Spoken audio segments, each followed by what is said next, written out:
하나 여쭤보겠습니다. 우리도 훗날 주님의 심판대 앞에 섭니까? 안 믿는 사람들, 세상 사람들은 말할 것도 없습니다. 죄송하지만 그분들은 반드시 심판을 받습니다. 그런데 우리는요,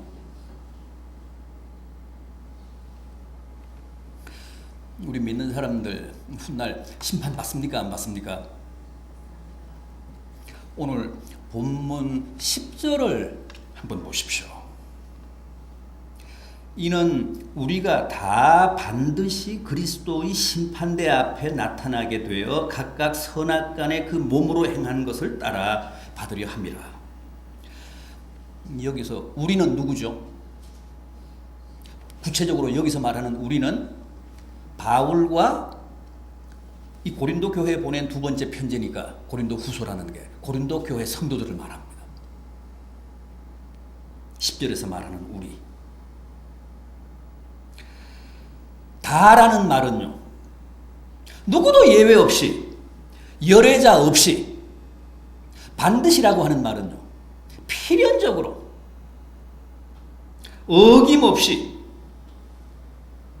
틀림없이 어떻게 된다고요? 그리스도의 심판대 앞에 서서 선악간에 그 몸으로 행한 것을 따라 받는다. 뭘 받아요?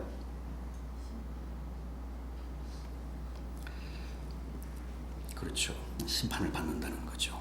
살아생전 몸으로 삶으로 행한 것에 대한 응분의 대가, 응분의 보상을 받게 된다는 거예요.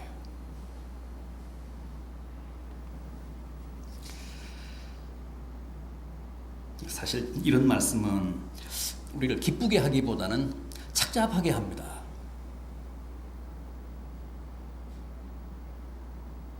어떻게 믿기만 하면 다 구원 얻는다, 천국 간다는 데서 끝나면 좋은데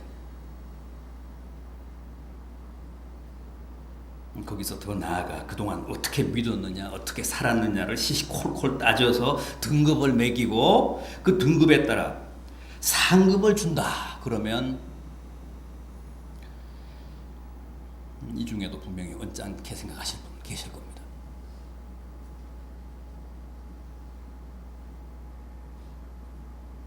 말 잘 들으면 상 주고 말 안 들으면 벌 준다니 우리가 무슨 똥개인 줄 아느냐? 우리가 무슨 어린애인 줄 아느냐?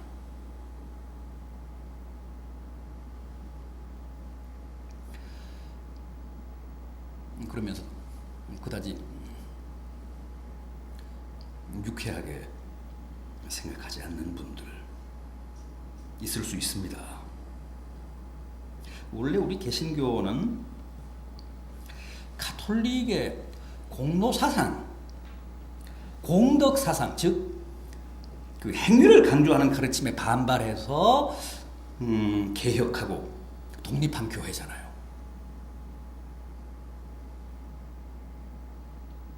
행위는 율법이고 성경이 말씀하는 구원은 행위의 대가가 아니라 값없이 받는 은혜인데 가톨릭이 괜히 행위를 강조함으로써 복음주의를 저버리고 다시 율법주의로 갔다는 거죠. 그 점에 대한 반동이 우리 개신교잖아요.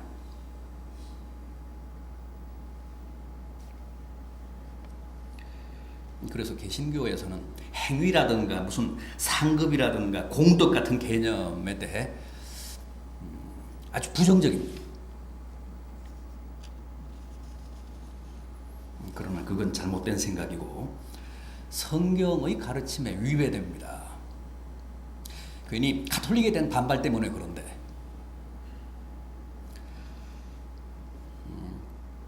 그렇게 생각하는 것은 옳지 않습니다. 맞습니다. 우리가 구원받고 천국 가는 것은 행위가 아니라 믿음으로 은혜로 가는 겁니다. 절대 우리의 노력이나 희생의 대가로 삶의 보상으로 가는 게 아닙니다.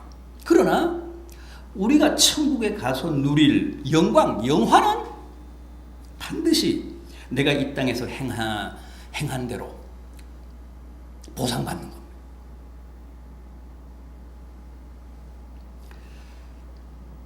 이 땅에서의 삶에 대한 응분의 대가입니다. 반대급부입니다. 따라서 우리에게는 믿음으로 은혜로 천국 가는 구원도 절대적으로 중요하지만 행한 대로 보상받는 천국의 영광, 천국의 상급도 대단히 중요하다는 겁니다. 이걸 우리가 흔히 성화가 영화를 결정한다 그러잖아요. 이 땅에서의 성화의 수준이 천국의 영화의 등급을 결정한다는 거예요.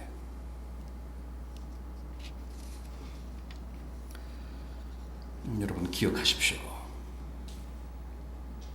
우리 믿는 자들도 이 세상을 떠나면 다 주님의 준엄한 심판대 앞에 섭니다. 그러나 우리가 받는 심판은 천국이냐 지옥이냐 하는 심판이 아니고 이 땅에서 그 몸으로 행한 것을 따라 받는 상급의 심판입니다.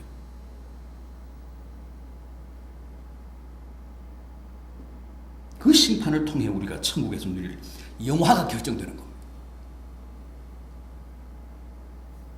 따라서 천국이라고 다 같은 천국이 아닙니다. 천국의 영광에도 급수가 있습니다. 단수가 있습니다. 등급이 있습니다. 어떤 분들은 설마 천국에까지 무슨 계급이 있고 차등이 있겠는가?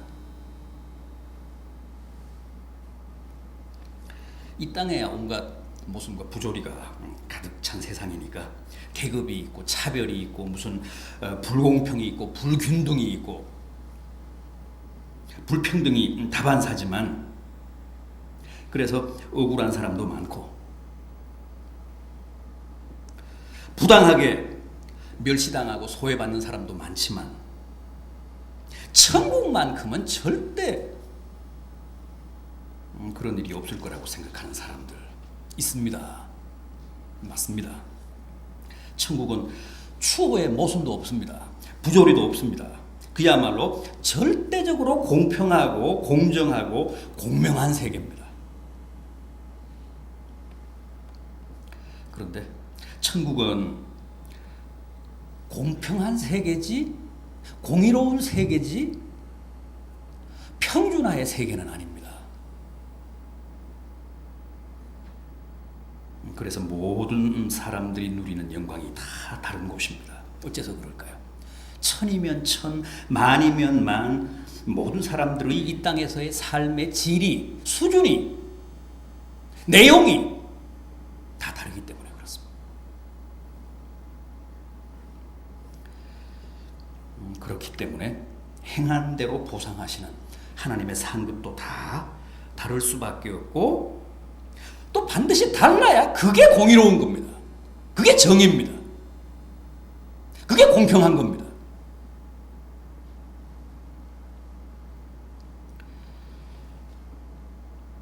생각해 보십시오. 이미 엄마 뱃속에서부터 믿은 모태신앙이나 숨 떨어지기 30분 무슨 30초 전에 회개하고 믿은 한편 강도나 다 같이 천국을 갔습니다. 다 같이 천국은 갑니다. 왜냐하면 천국은 행위의 보상이 아니고 은혜로 가기 때문에 수십 년 믿은 사람이나 죽기 직전에 회개하고 믿은 사람이나 천국은 갑니다. 은혜로 가는 세계니까. 그러나 그 두 사람이 천국에 가서 누릴 영광은 절대 같지 않습니다. 천국의 영화는 은혜가 아니라 보상이기 때문에 응분의 대가이기 때문에 같을 수 없고 또 같아서도 안 되죠. 그렇지 않습니까? 사도 바울처럼 30대에 회심해서 평생을 오직 주님만을 위해 헌신하다가 순교한 사람과 사형당하기 직전에 회개하고 죽은 어떤 살인 강도가 천국 가서 똑같은 대접을 받는다면 그걸 우리가 어떻게 정의라고 할 수 있습니까? 공평이라고 할 수 있습니까?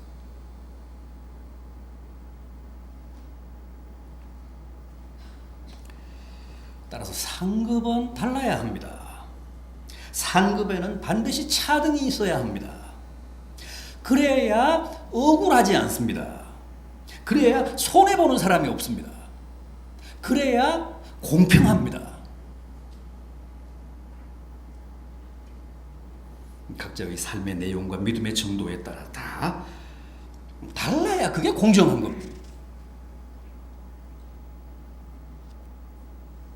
만약 상급이 다 똑같다면 그거야말로 역차별이고 불공정이고 불의일 것입니다.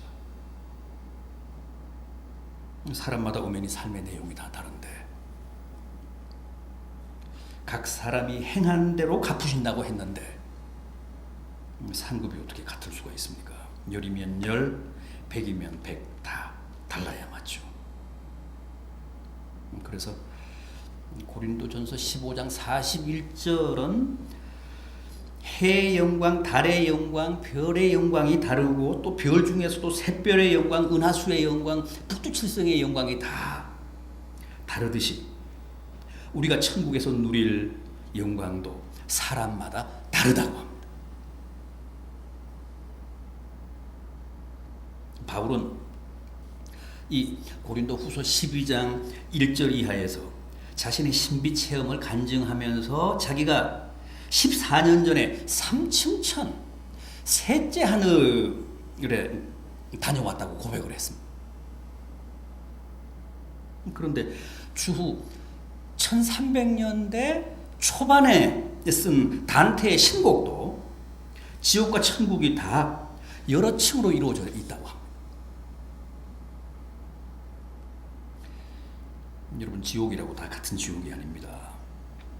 단테 신곡에 의하면 제1지옥에서 제9지옥까지 있습니다. 단테가 본 제1지옥에는 놀랍게도 히랍의 철학자들이 있었습니다. 소크라테스, 아리스토텔레스, 플라톤 같은 사람들이 다 제1지옥에 있더래요. 제2지옥은 제1지옥보다 좀 더 뜨거운 곳인데, 좀 더 고통스러운 것인데, 거기에 엉뚱하게 클레오파트라가 제2지옥에 있더래요. 조폭들 있잖아요. 폭력배들. 제7지옥에 갑니다. 제일 깊은 곳, 가장 어두운 곳, 가장 고통스러운 제9지옥에는 구약의 가인 있잖아요. 최초의 살인자. 아벨을 돌로 찍어 죽인. 그 다음에 가룟 유다. 9지옥에 있더래요.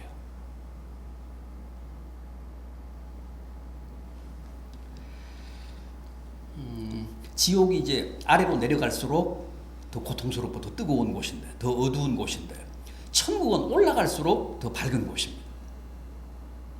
천국은 10층까지 있습니다. 바울은 3층이라고 했는데, 단테는 10층, 10층 천.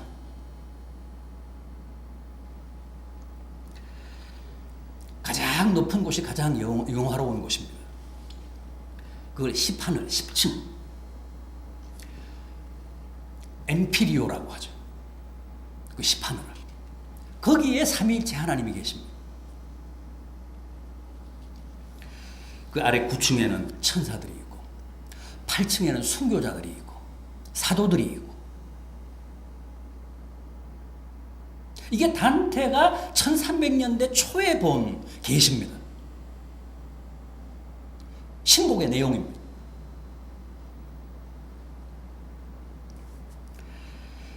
이렇게 지옥도 천국도 다 등급이 있습니다. 이 땅을 거쳐가는 모든 인생들의 삶의 질이, 내용이 다 다르기 때문에 그렇습니다.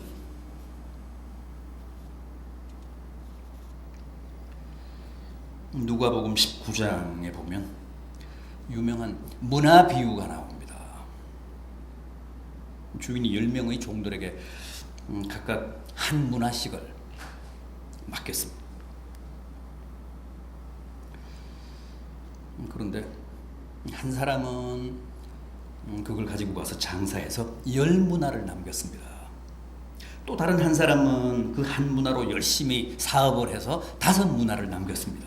훗날 주인이 돌아가서 결산을 합니다. 최후 정산을 하는데 10문화를 남긴 종에게 뭐라고 합니까? 주인이 10문화를 남겼으니 10고을을 다스릴 수 있는 권세를 주마. 5문화를 남겼으니 5고을을 다스릴 수 있는 권세를 주마. 그러니까 각자가 남긴 만큼 보상해 준 겁니다. 10문화 남겼기 때문에 10고을을 다스릴 수 있는 권세를 주셨다는 얘기는 그 행위에 걸맞게 정확하게 보상해 줬다는 뜻입니다.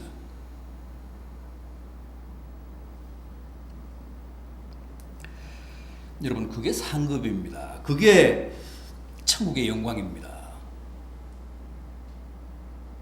우리가 훗날 천국 가면 주님의 심판대 앞에서 그 부분을 주님이 짚겠다는 겁니다. 그래서 정확하게 우리의 삶의 내용에 상당한 배상을, 보상을 해주시겠다는 겁니다. 마태복음 10장 40절 이하입니다.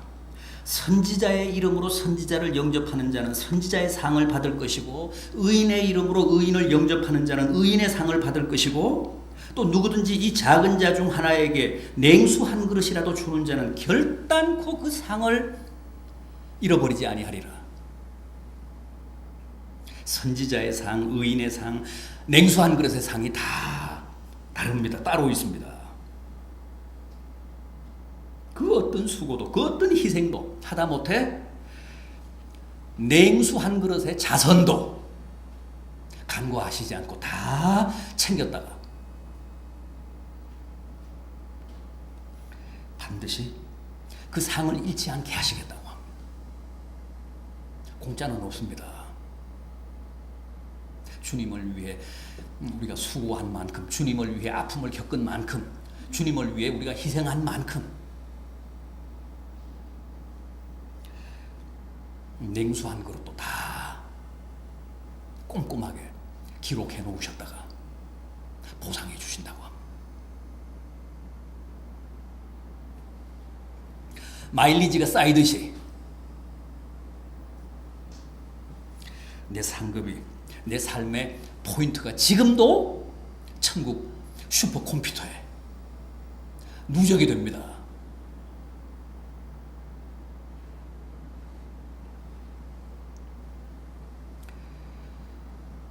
마태복음 19장 27절을 보면 베드로가 주님께 이렇게 묻습니다. 주님, 우리가 모든 것을 버리고 주를 쫓아 싸우니 그런즉 우리가 무엇을 얻으리이까?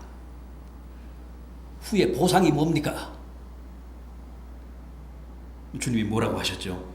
내가 진실로 너희에게 이르노니 인자가 자기 영광의 보좌에 앉을 때 나를 쫓는 너희도 12보좌에 앉아 이스라엘 12지파를 심판하리라. 이어지는 28절입니다. 내 이름을 위하여 집이나 형제나 자매나 부모나 자식이나 전토를 벌인 자마다 여러 배를 받고 또 영생을 상속하리라. 주님을 위해 집이나 형제나 자매나 부모나 자식이나 전토를 희생한 사람들은 훗날 천국 가서 여러 배의 보상을 받는다고 합니다. 그럼 이 땅에서 주님을 위해, 이웃을 위해 아무것도 희생한 것이 없는 사람은 어떻게 됩니까?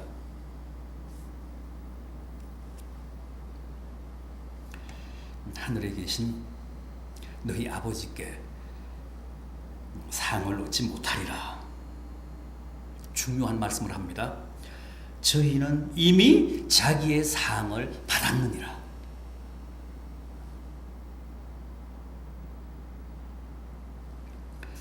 그런 사람들은 주님을 위해 수고하지 않고 손해보지 않고 희생하지 않은 만큼 이 땅에서 덕을 보며 살았기 때문에 자기가 받을 상을 이미 여기서 다 누렸다는 겁니다. 그래서 더 이상 천국에 가서 보상받을 게 없다는 거예요.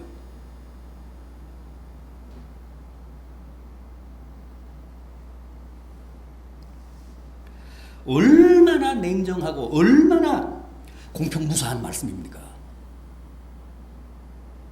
얼마나 논리적이고 얼마나 합리적이고 얼마나 상식적입니까?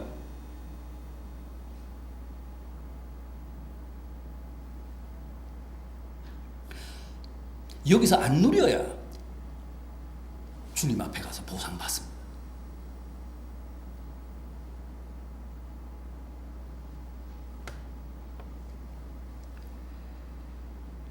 그러면서 하신 말씀이 바로 마태복음 19장 30절입니다. 먼저 된 자가 나중되고 나중된 자로서 먼저 될 자들이 많으니라.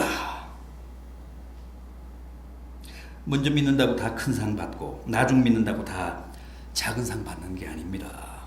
아무리 먼저 믿었어도 주님을 위해 수고한 것이 없고 주님을 위해 희생한 것이 없으면 천국에 가서 받을 보상이 없기 때문에 맨 나중이 되고, 아무리 나중에 믿었어도 아무리 나이가 들어 믿었어도 주님을 위해 희생하고 헌신한 것이 많으면 그 사람의 천국 생활은 누구보다도 먼저라는 겁니다. 왜? 천국 가서 보상받을 게 많으니까. 간혹 너무 젊어서 예수 믿게 된 걸 아주 억울하게 생각하고 후회하는 사람들도 있습니다. 모태신앙을 아주 불행하게 생각하는 사람들도 있습니다. 그러면서 죽기 전에 병상에서 극적으로 세례받으며 죽은 사람을 그렇게 부러워합니다. 가장 경제적이라고.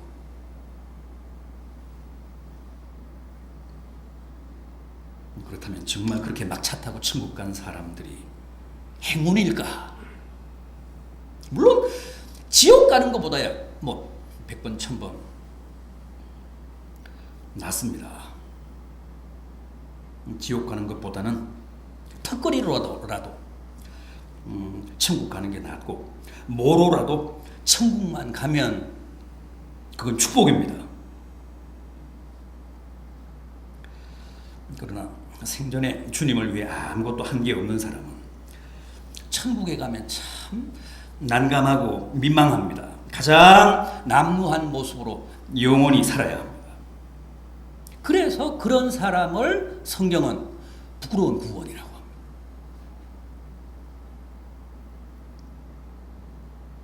그런 사람들에 비해 모태신앙이나 젊은 신자들은 정말 축복받은 사람들입니다. 훗날 천국에 가서 누릴 영광을 위해, 천국에 가서 받을 상급을 위해 누구보다도 많이 봉사하고 헌신하고 희생하고 충성할 수 있는 기회를 보장받은 사람들이기 때문에 그렇습니다.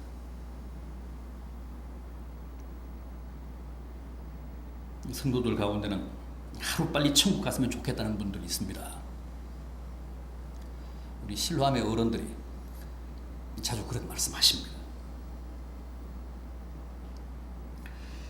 오늘 본문 8절도 보면 바울이 그렇게 말합니다.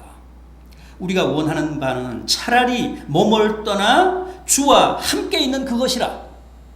빨리 죽어서 주님께 갔으면 좋겠다. 물론 그것은 성도들의 궁극적인 소망입니다. 그러나 우리가 반드시 기억해야 할 게 있습니다.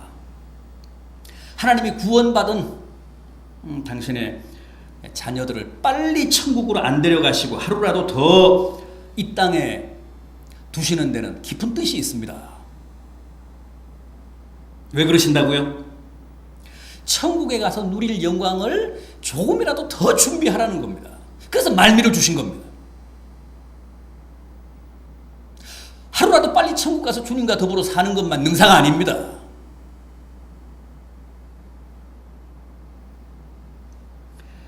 주님이 이 땅에 내 생명을 두시는 그 최후의 순간까지 세월을 아끼며 시간을 아끼며 최선을 다해 주님의 기쁨을 위해 사는 게 가장 현명한 사람입니다. 가장 책임적으로 자기의 영원한 운명을 관리하는 사람입니다.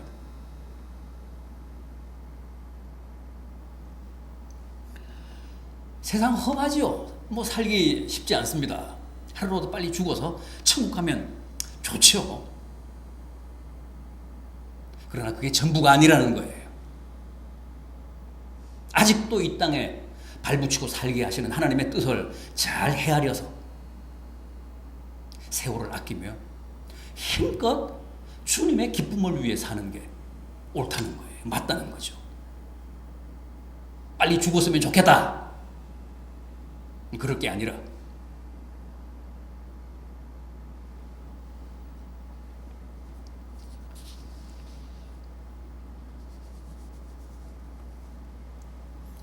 여러분, 주를 기쁘시게 하는 것.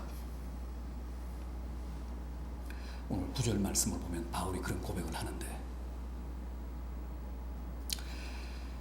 솔직히 하루라도 빨리 죽었으면 좋겠다. 그러나 우리가 여기에 있든 이 땅을 떠나든 그것보다 더 중요한 것은 주님을 기쁘시게 하는 거다. 그게 중요한 거다.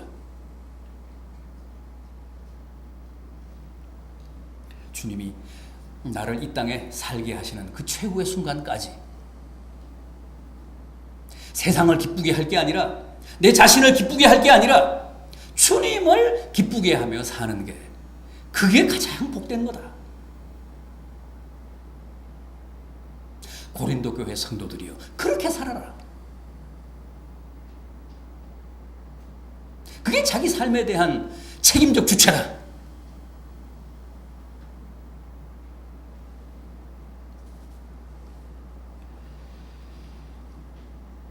기억하시기 바랍니다.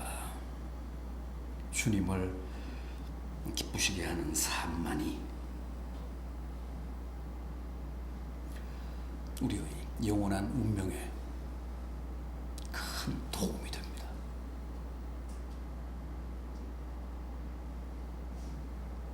그렇게 살아야 훗날 주님의 심판대 앞에 서서 보다 많은 영광을 보상으로 받습니다. 그날을 대망하시며 늘 세월을 아끼면서 주님을 기쁘시게 하며 사시는 복된 성도들 되시기를 진심으로 기원합니다.